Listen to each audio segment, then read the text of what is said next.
Only 15% of private sector workers in America will retire with a pension. That means 85% of the people watching this video are heading into retirement with exactly two things: Social Security and whatever they manage to save. Two buckets and a lot of hope. But there's a third bucket almost nobody counts, and it's sitting under your roof right now. Here's what most people believe. They think a paid-off home is just an expense that goes away. One less bill, nothing more. And I understand why. On paper, that's exactly what it looks like.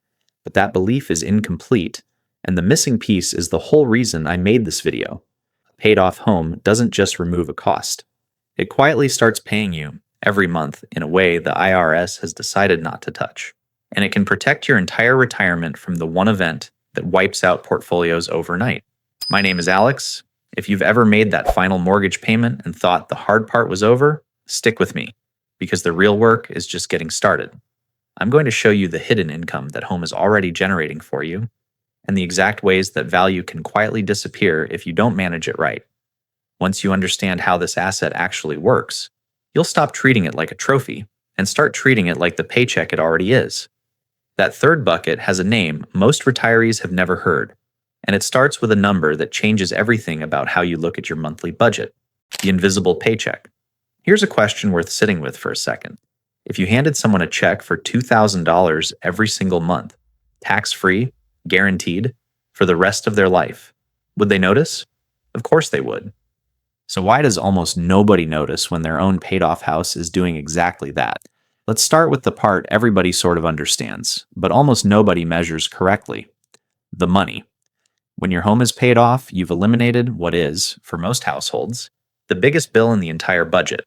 Right now, the typical mortgage payment across the country runs somewhere between $2,000 and $2,300 a month. Call it $25,000 to $28,000 a year. Gone. But here's the part that changes the whole equation. During your working years, that payment came out of a paycheck. You barely felt it. In retirement, there is no paycheck. Every dollar you spend has to come from somewhere: your 401k, your IRA, your savings. And if that dollar comes out of a traditional retirement account, the tax man takes a cut on the way out. So follow the math here, because this is where it gets real. If you're still carrying a $2,300 mortgage in retirement, you don't just need to withdraw $2,300 to cover it. After taxes, you might need to pull closer to $3,000. That mortgage isn't quietly costing you $28,000 a year. It's costing you closer to $35,000 every single year for as long as you carry it. Wipe out the mortgage, and you don't just save the payment. You save the tax on the payment too. And that money stays invested, growing, working for you instead of the bank. Now here's the part with a name most people have never heard. Economists call it imputed rent. I just call it the invisible paycheck. Because think about it. If you didn't own that home outright, you'd be paying rent for it somewhere else. And that paid-off home hands you that exact amount every month tax-free as a bill that simply never shows up. Let me show you what that looks like for a real household. Diane is a retired school administrator living outside Sarasota, Florida, with her husband, Tom, a former electrician. Their combined Social Security comes to about $38,500 a year. Their lifestyle costs $64,000. That leaves a gap of roughly $25,500 that has to come from savings every year. But their home is paid off. A comparable rental in their neighborhood runs about $2,200 a month, which is close to $26,000 a year. That invisible paycheck doesn't just shrink their gap, it erases it completely before they touch a single dollar of savings. Think about what that $2,200 a month actually buys elsewhere. It's more than the monthly payment on a brand new Ford King Ranch. Except this isn't a payment going out. It's one that never has to be made in the first place, month after month, for as long as they own that home. That's a paid-off home quietly doing the job of a pension nobody ever gave them. But money coming in every month is only half of what this asset does for you. It also does something most people never think about until the day they need it most. And that's the part that can actually save your retirement when things go wrong. The 2008 lesson. What if the worst investment mistake of someone's life had nothing to do with their investments? That's not a trick question. It's exactly what happened to a man I'll call Walter. Walter spent 30 years as a mechanical engineer, maxing out his 401k the whole way. doing everything the textbooks tell you to do. He kept a low-rate mortgage on purpose because a financial advisor once told him the math favored carrying it instead of paying it off early. On paper, that advice wasn't wrong. Walter retired at the end of 2007 with $600,000 invested and a $1,400 mortgage payment. He felt good. He'd even started pricing out a Winnebago view for the cross-country trip he and his wife had been planning for years. Then 2008 happened. His $600,000 dropped to around $378,000 almost overnight. The market doesn't ask permission before it does that. But here's the problem. His mortgage payment didn't care that the market had crashed. It showed up anyway, every single month like clockwork. So Walter did what he had to do. He sold shares into a falling market just to keep making his house payment. Every sale locked in a loss at the worst possible moment. And when the market finally turned around a few years later, Walter wasn't there for it, because those shares were already gone.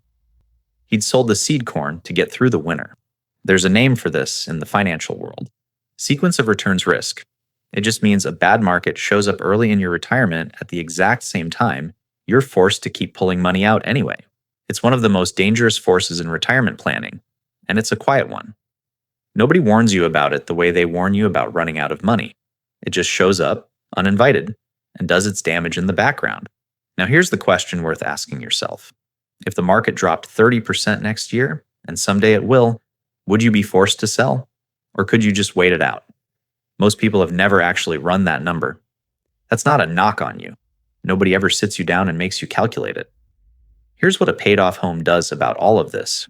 It can't stop the market from dropping. Nothing can. But it removes the forced withdrawal. When your biggest fixed bill is simply gone, a bad year in the market becomes something you can sit through, instead of something that makes the decision for you. Think about the difference between those two positions. One person has to sell on the worst possible day because a bill is due. The other person gets to wait, calmly, until the market comes back. That's not a small edge. That ability to just wait, to not be the person forced to sell at the bottom, is worth more than almost any clever investment strategy anyone will ever try to sell you. This is a big part of why retirees who own their homes outright are statistically far more likely to stay invested when things get rocky. And staying invested through the rough years is usually what separates the retirements that work from the ones that don't. Protection from a crash is powerful, but it turns out a paid-off home reaches even further than your portfolio. It reaches all the way into your tax bill, and that's where things get interesting. The bracket cascade. Here's a strange fact about Medicare that catches a lot of retirees completely off guard. You can earn $1 extra and end up paying over $1,000 more a year for the exact same coverage. That's not an exaggeration. It's how the system is actually built. When your home is paid off, you need less income to cover your life. That sounds obvious, but the effects ripple out much further than people expect. Less income doesn't just mean smaller withdrawals from your accounts.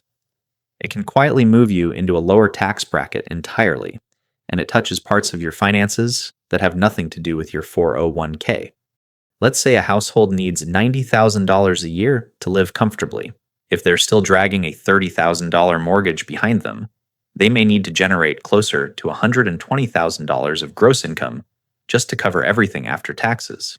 Kill the mortgage, and that same household might only need to pull $90,000 or even less.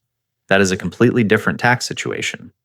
And here's what most people never realize. Lower income doesn't just shrink your income tax bill. It can mean less of your Social Security gets taxed. It can also keep you under the income thresholds that trigger higher Medicare premiums, something called IRMAA. Let me put real numbers on this because vague numbers don't stick.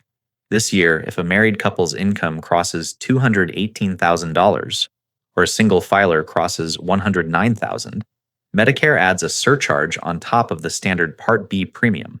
That standard premium currently runs about $203 a month per person.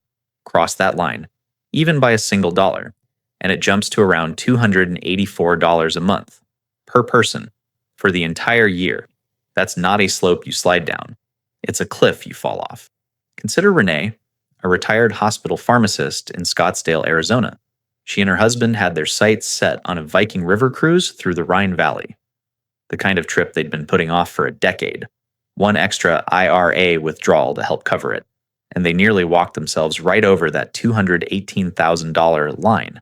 A paid-off home is exactly the kind of thing that buys you room to take that trip without tripping the wire. And there's one more door a paid-off home quietly opens. That stretch of years between the day you stop working and the day the government forces you to start pulling money out of your retirement accounts, usually starting at age 73, is often the lowest income window of your entire adult life. That makes it the cheapest time to do something called a Roth conversion, where you move money from a traditional IRA into a Roth and pay the tax now at a low rate, instead of later at a potentially higher one. But that window only works if your income actually stays low during those years. And if you're still making mortgage payments, you may need to pull more from your accounts just to get by, which pushes your income right back up and closes the door you were trying to walk through. None of this shows up on a bank statement. But run it across 20 or 25 years, and the difference adds up to tens of thousands of dollars. So here's where we have to be honest with each other. Everything you've heard so far is real, and it's valuable, but none of it happens automatically. That same paid-off home that just did all this for Renee, for Walter, for Diane and Tom, can turn around and put every bit of that value at risk if you're not paying attention to a few things almost nobody warns you about. The property tax landmine. Remember those two women from the start of this video? Same street, same year they paid off their homes. Here's the answer to the question I left hanging. No bank foreclosed on the second woman because there was no loan left to foreclose on. The county took the house instead. When your home is paid off, you still owe the government rent on it every single year. That's really what a property tax is, if you strip away the fancy name. And if you don't pay it, the county can place a lien on your home and eventually sell it right out from under you to collect what's owed. This happens to older Americans every year, and it's heartbreaking because these are people who did everything right. They paid off the house. Then they got blindsided by a bill they simply forgot to plan for. Property taxes don't retire when you do. And here's the cruel part. They tend to climb over time, right when your income is fixed and no longer keeping pace. Let me introduce you to Harold, a retired airline mechanic living in a paid-off home outside Charlotte, North Carolina. Harold's house is worth around $420,000, right around the national median, between property taxes, homeowners insurance, which has been climbing fast in a lot of states, and basic upkeep, which experts peg at roughly 1 to 2% of a home's value every year. Harold's real cost of owning that home, free and clear, runs somewhere between $4,000 and $8,000 a year. That's not nothing. That's the payment on a fully loaded Harley-Davidson Road Glide every single year, just to keep the lights on and the roof intact. Now, I never want to leave you with a problem and no fix. So here it is. Most states have programs built specifically to protect older homeowners from exactly this. And a huge number of people who qualify never sign up, simply because nobody tells them these programs exist. There are senior homestead exemptions that reduce your taxable value. There are property tax freeze programs, like the kind Texas offers homeowners over 65, that lock your bill in place so it can't keep climbing as you age. Florida has something similar built into its Save Our Homes cap.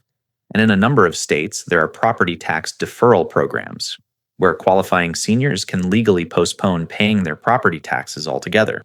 The county simply collects what's owed later out of the home's value when it's eventually sold. Here's the thing you need to hear clearly. Your county is not going to call you up and offer these programs.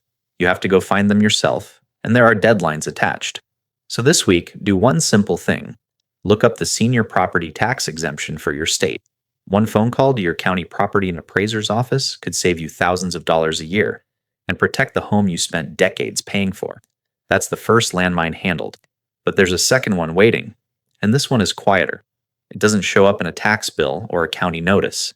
It shows up on the worst day of someone's life, aimed squarely at married couples who never saw it coming. The widow's penalty. There's a tax break most married homeowners never think twice about, right up until the day it quietly cuts in half. When you sell a home you've lived in, the IRS lets you keep a big chunk of the profit completely tax-free.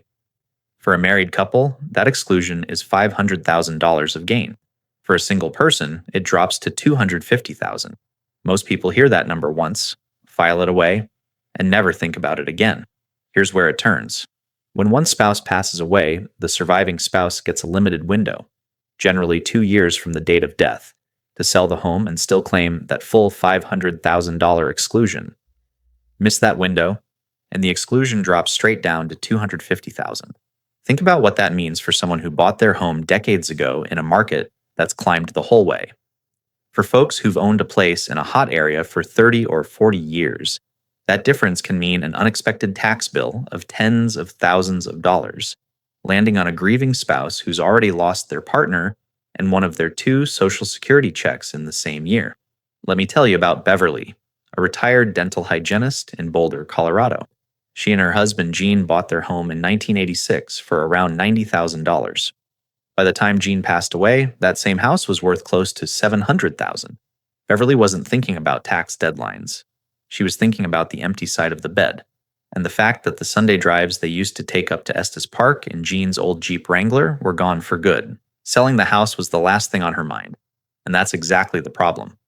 Most people in her position have no idea the clock is even running while they're grieving. By the time she got around to selling 3 years later, the 2-year window had quietly closed, and a chunk of that appreciation that would have come to her tax-free was suddenly taxable. Now here's the good news, because there is a real move here, and it starts before you ever need it. If you're married, this is a conversation to have now, together, while you both can still have it. Understand that if one of you passes, there may be a 2-year window that matters enormously if selling the home is even a possibility down the road. There's also something called a step-up in basis that can reduce or even erase that gain entirely. And I'll come back to that a little later, because it's one of the most powerful and least understood parts of the entire tax code. For right now, just know this. The widow's penalty is real, it's brutal, and it is completely avoidable with a little bit of planning before you ever need it. If you're married, plan for the day there's only one of you. Not because it's pleasant to think about, but because the version of you dealing with grief has enough to carry without also losing money to a deadline nobody warned you about. Speaking of decisions that quietly cost people money, there's one more mistake I see good. Careful people make more often than almost any other, and it usually happens right at the moment they're trying to do the responsible thing. The payoff mistake and the legacy play. What if the fastest way to pay off your house was also the most expensive mistake you could make? Here's the scene. Someone's a few years out from retirement. They hate the idea of carrying a mortgage into their golden years. And honestly, I get it. That's a beautiful goal. So they look at their biggest pile of money, usually a traditional 401k or IRA, and they think, I'll just pull $200,000 out of there and knock the mortgage out in one shot. That can be a disaster, and here's why. Every dollar you pull out of a traditional retirement account counts as taxable income the year you take it. Yank out $200,000 all at once, and you could rocket yourself straight into the highest tax bracket of your life. Remember that cliff from earlier? The one with Medicare premiums attached to it? This is exactly how people fall off it by accident. One large withdrawal, and suddenly a chunk of your Social Security becomes taxable. Your Medicare premium jumps, and you've handed the IRS $50,000 or $60,000, all for the feeling of being debt-free a little sooner.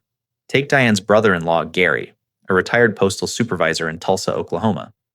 Gary had his mind set on paying off the house before his granddaughter's wedding, so he could walk down the aisle with her free and clear, no debt hanging over him. Good instinct, bad execution. He pulled the full $200,000 out of his IRA in a single year, and the tax bill that followed nearly matched what he would have spent on a brand new Chevrolet Corvette. All because of timing, not the goal itself. The smarter way to pay off a home is gradually, using taxable savings or spreading withdrawals across several years to stay inside a lower bracket. Never drain your emergency fund. Never turn a debt-free milestone into a tax disaster. Paying off your home is a wonderful goal. Just don't let the excitement of it cost you more than the mortgage ever would have. Now let's talk about the flip side of all this, the part where a paid-off home stops being just yours and starts becoming something you pass down. When you leave a home to your children after you're gone, the tax code does something remarkable. It steps up the value of that home to whatever it's worth on the day you die. So if you bought your house decades ago for $80,000 and it's worth $500,000 when your kids inherit it, all $420,000 of that gain can simply vanish for tax purposes. Your children could turn around and sell it and owe little to nothing in capital gains. That's one of the most powerful wealth transfers available to an ordinary family, and almost nobody talks about it. But here's the trap, and it's a big one. A lot of well meaning parents try to hand the house to their kids while they're still alive, thinking they're being generous and smart. When you do that, you can accidentally pass along your old, low purchase price right along with it, wiping out that step up completely and sticking your kids with a massive tax bill down the road. So before you ever put a child's name on your deed or sign the house over early, talk to an estate attorney first. What feels generous in the moment can quietly become one of the most expensive mistakes a family ever makes. And it's exactly the kind of thing a good written plan catches years before it turns into a crisis. So here's the real question. After everything we've walked through today, the paycheck, the protection, the traps, and the legacy, what does all of this actually mean for the house you're living in right now? The house was never the finish line. A paid-off home was never meant to be a trophy you hang up and forget. It's infrastructure. It's the floor everything else in your retirement gets to stand on. It hands you a tax-free paycheck every month. It keeps you from being forced to sell when the market falls apart. It lowers your tax bill and opens doors most people never even know exist. But none of that is automatic. The same house that does all of this can just as easily work against you if you let a property tax bill sneak up. If you miss a 2-year window while grieving, or if you cash out a retirement account the